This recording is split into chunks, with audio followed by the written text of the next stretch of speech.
में से कई लोग इस विषाद से ग्रस्त रहते हैं कि हमें हमारे जीवन में अपेक्षित सुख सुविधा कभी प्राप्त ही नहीं, क्योंकि हमारा भाग्य ही यही है, क्योंकि हम ऐसे परिवेश में जन्मे। किंतु क्या आपका जन्म आपका प्रारब्ध निश्चित करता है? कुछ सीमा तक करता है। जैसे वर्षा की बूंद जब बादलों से जन्म लेती है तो उसका प्रारब्ध होता है धरा पर गिरना, किंतु वो धरा पर कहां गिरती है ये निश्चित करता है कि उसका भविष्य क्या होगा। केले के पत्ते पर गिरे तो कपूर बन जाती, सीप के मुख में गिरे तो मोती बन जाती, विषधर पी जाए तो विष बन जाती। बूंद एक ही, प्रारब्ध तीन। तो प्रारब्ध हमारा जन्म नहीं, हमारा चयन निर्धारित करता है। इसलिए अपना चयन सोच विचार करके करें। जत्र नार्यस्तु पूज्यते रमन्ते तत्र देवता, अर्थात जहां नारी की पूजा होती है वहां देवता बसते। हम ये सब मानते हैं किंतु अपनाते कितना? अब आप कहेंगे कि हम स्त्रियों को सबके सामने सम्मान देते हैं, उसके जन्म दिवस पर या विवाह की वर्षगांठ पर हम उन्हें उपहार देते आदि इत्यादि, किंतु क्या ये पर्याप्त? आप सोचिए, एक स्त्री अपने पति के लिए, अपने पिता के लिए, अपने पुत्र के लिए, अपने भाई के लिए क्या क्या नहीं करती, और उसे हम क्या केवल एक भेंट देकर उसे संतुष्ट माने?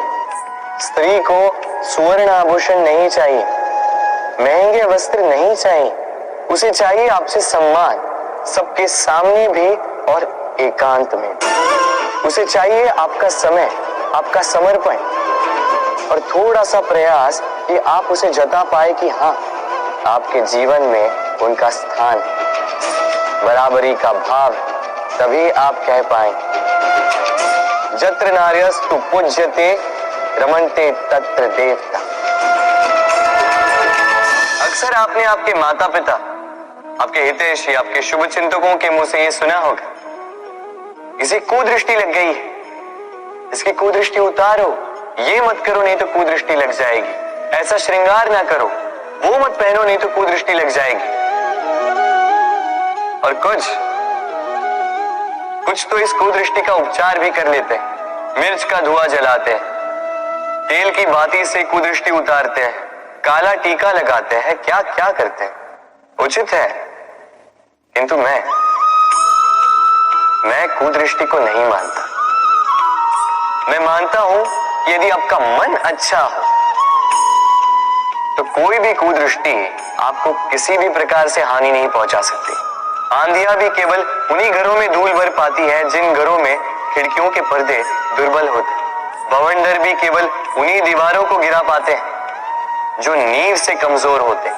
और आपके व्यक्तित्व की नींव है आपकी सोच, आपका दृष्टिकोण। एक ही स्थिति, एक ही स्थान, एक ही घटना को आप सकारात्मक रूप में भी ले सकते हैं, नकारात्मक रूप में भी ले सकते हैं। निर्णय आपका है। इस संसार को जैसा सोचोगे वैसा ही पाओगे। इसलिए स्मरण रखिएगा, अपनी दृष्टि नहीं, अपना दृष्टिकोण संभालिए। क्योंकि जैसा कहा गया है, इस संसार में बुरी दृष्टि का उपचार तो है, बुरे दृष्टिकोण का नहीं। बालपन से कहीं पहेलियां सुलझाई होंगी आप, क्यों? तो आज एक और सुलझा लीजिए। बताइए, आपके जीवन में वो कौन सी वस्तु है जो आपका सबसे बड़ा मित्र भी है और सबसे बड़ा शत्रु भी?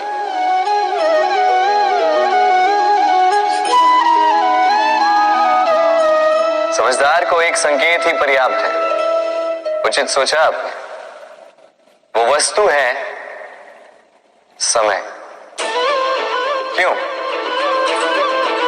क्यों समय आपका सबसे बड़ा मित्र और समय ही आपका सबसे बड़ा शत्रु है? उत्तर है समय का सम्मान। जो व्यक्ति समय का सम्मान करता वो अपने जीवन के सारे लक्ष्य प्राप्त करता। संसार उसकी कला पहचानता, उसे महत्व देता।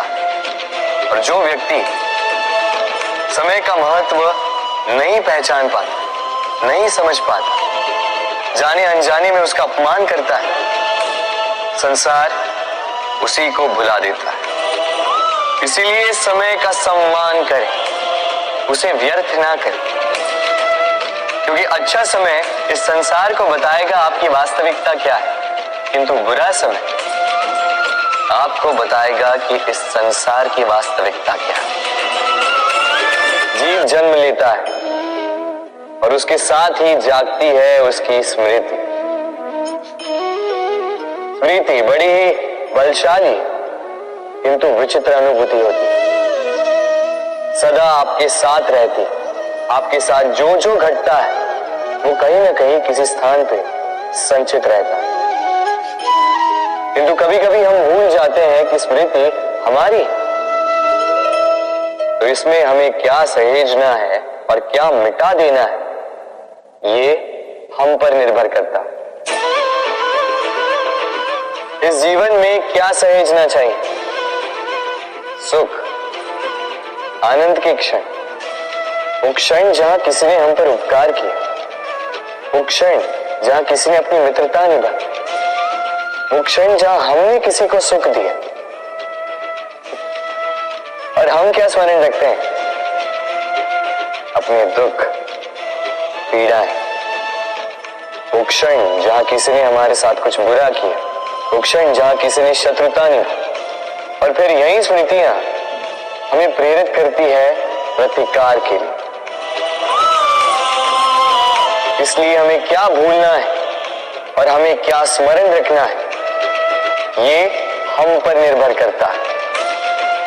इस जीवन में सब कुछ भूल जाइए, किंतु ये अवश्य स्मरण रखिएगा, भूलने वाली बातें याद है, इसीलिए विवाद। कभी बरगद के वृक्ष को देखा है? कितना विशाल होता। कभी कभी भय लगता है कि इन भारी डालों का बोझ इतना सह भी पाएगा या नहीं। भय लगता है कि कहीं ये वृक्ष टूट कर न गिर जाए, किंतु नहीं। समय पड़ने पर शाखाओं से निकलने वाली ये बेलें धरती की ओर बढ़ती और फिर स्वयं जड़ बनकर इस वृक्ष को सहारा देती। इसी प्रकार जो परोपकार करते हैं, सत्कर्म करते हैं, उन्हें स्वयं के लिए चिंतित होने की आवश्यकता ही नहीं, क्योंकि उनके कर्म ढाल बनकर उनकी रक्षा करते हैं। इसीलिए जीवन में सहारे की नहीं, कर्म की चिंता कीजिए। राधे राधे।